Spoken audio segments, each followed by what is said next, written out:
Hey there, science fans! Today, we're diving into the amazing world of unicellular eukaryotic organisms. These tiny titans play a huge role in scientific research. From yeast to algae to parasites, these single-celled wonders are packed with complex structures. They are eukaryotes, just like us. This means they have a nucleus and other organelles. Unicellular eukaryotes are incredibly diverse. They can be found in almost every environment on Earth. They come in all shapes and sizes. Some are photosynthetic, like plants. Others are heterotrophic, like animals. Scientists love studying these tiny organisms. This has led to groundbreaking discoveries about cell biology and human health. Let's start our exploration with a familiar friend, yeast. This tiny fungus is a single-celled eukaryote used by humans for centuries. We use it to bake bread, brew beer, and make biofuels. Yeast is also a superstar in cell biology research.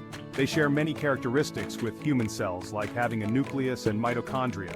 These similarities make yeast ideal for studying cellular processes. Yeast research has significantly advanced our understanding of the cell cycle. One of the most powerful tools in a scientist's arsenal is the study of mutations.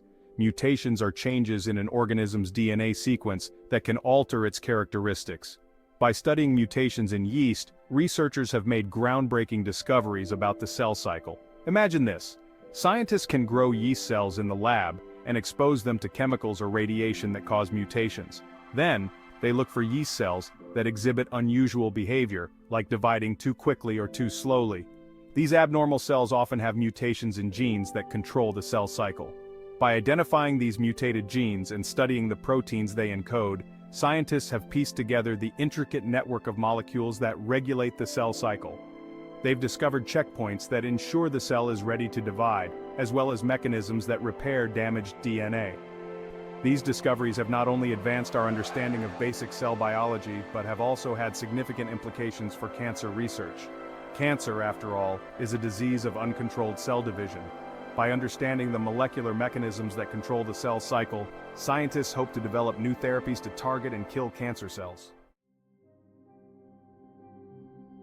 Now let's shift our focus from the microscopic world of yeast to another fascinating unicellular eukaryote, Chlamydomonas reinhardti. This green alga may seem like an unlikely candidate for brain research, but don't let its simple appearance fool you. Chlamydomonas possesses a remarkable feature: two whip-like structures called flagella. These flagella beat back and forth, propelling the alga through water. But here's the kicker. The molecular machinery that controls flagellar movement is strikingly similar to the machinery that controls the movement of cilia in our own bodies.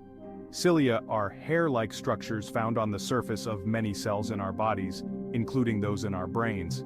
In the brain, cilia play a crucial role in sensing signals from the surrounding environment. They're involved in a wide range of functions, from learning and memory to the development of the nervous system. Section 5. Swimming in Knowledge: Chlamydomonas and Cilia Research. By studying Chlamydomonas, scientists have gained valuable insights into the structure and function of cilia.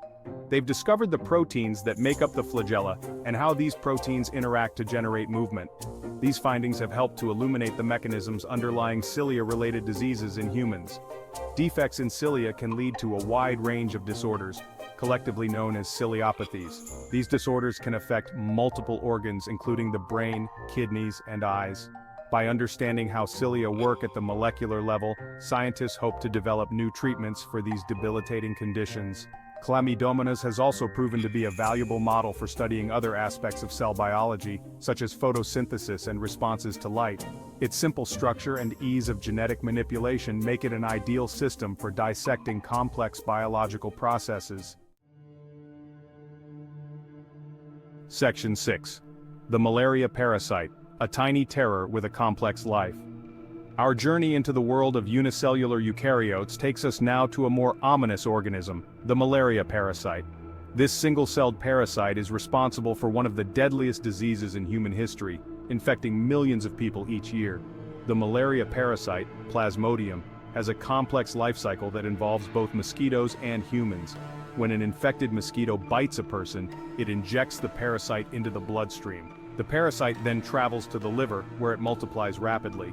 After replicating in the liver, the parasite enters the bloodstream again, this time infecting red blood cells. Inside red blood cells, the parasite continues to multiply, causing the cells to burst and release more parasites into the bloodstream.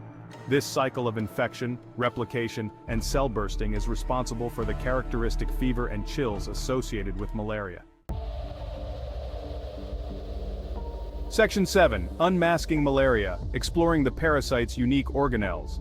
Despite its deadly nature, the malaria parasite is a fascinating organism from a biological perspective. It possesses unique organelles, specialized structures within the cell that carry out specific functions. One such organelle is the apicoplast. The apicoplast is a relic of an ancient algal ancestor that was engulfed by a parasite millions of years ago.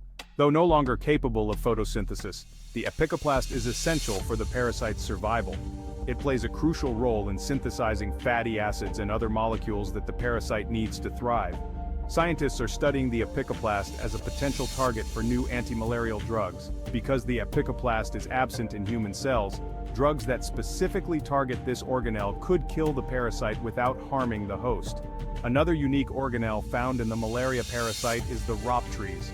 These club-shaped organelles are involved in the invasion of red blood cells. They secrete proteins that help the parasite bind to and penetrate the host cell membrane. Section 8. The power of simplicity. Unicellular organisms as model systems. As we've seen, unicellular eukaryotic organisms from yeast to algae to parasites have revolutionized our understanding of cell biology. Their simplicity, combined with their remarkable diversity, makes them ideal model systems for studying a wide range of biological processes. These tiny titans offer several advantages for research. They are easy to grow and maintain in the lab, and they reproduce quickly, allowing scientists to study many generations in a short period. They are also amenable to genetic manipulation, enabling researchers to introduce specific mutations and study their effects. Moreover, because unicellular eukaryotes share many fundamental characteristics with human cells, discoveries made in these organisms often have direct relevance to human health. From understanding the cell cycle to developing new therapies for diseases like cancer and malaria, unicellular eukaryotes have played a pivotal role in advancing biomedical research. Section 9. From bench to bedside. Translating discoveries into therapies. The ultimate goal of much scientific research is to translate discoveries made in the lab into therapies that can improve human health. And in this regard, unicellular eukaryotic organisms have made significant contributions. For instance, research on yeast has led to the development of new antifungal drugs. Studies on chlamydomonas have provided insights into the mechanisms of ciliopathies, paving the way for potential treatments. And research on the malaria parasite has resulted in new antimalarial drugs that have saved countless lives. The journey from bench to bedside is often long and arduous, but the potential rewards are immense. By continuing to study these fascinating unicellular organisms, we can unlock even more secrets about the nature of life and develop new therapies to combat disease. Section 10. The future of research, unicellular organisms leading the way. The future of biological research is bright, and unicellular eukaryotic organisms will undoubtedly continue to play a leading role. With advances in imaging technologies, scientists can now study these tiny organisms in unprecedented detail. New genetic engineering tools, such as CRISPR-Cas9, allow for even more precise manipulation of these organisms' genomes. These technological advancements will undoubtedly lead to groundbreaking discoveries about the fundamental processes of life. Furthermore, the exploration of extreme environments, such as deep-sea hydrothermal vents and acidic hot springs, is revealing a wealth of new unicellular eukaryotic organisms with unique adaptations. These extremophiles hold enormous potential for discovering new biomolecules and pathways with applications in biotechnology and medicine. Section 11. A universe within a cell, appreciating the wonders of unicellular life. As we conclude our journey into the world of unicellular eukaryotic organisms, let's take a moment to appreciate the wonders of these tiny titans. Though invisible to the naked eye, these single-celled organisms exhibit a complexity and sophistication that belie their size. They are masters of adaptation, thriving in virtually every environment on Earth. They are essential players in global ecosystems, contributing to nutrient cycling and oxygen production. And they are invaluable tools for scientific research, providing insights into the fundamental processes of life. So the next time you encounter a loaf of bread, a glass of beer, or even a mosquito buzzing in your ear, remember the amazing world of unicellular eukaryotic organisms. These tiny titans, though often overlooked, are true heroes of cell biology research, illuminating the secrets of life and paving the way for a healthier future.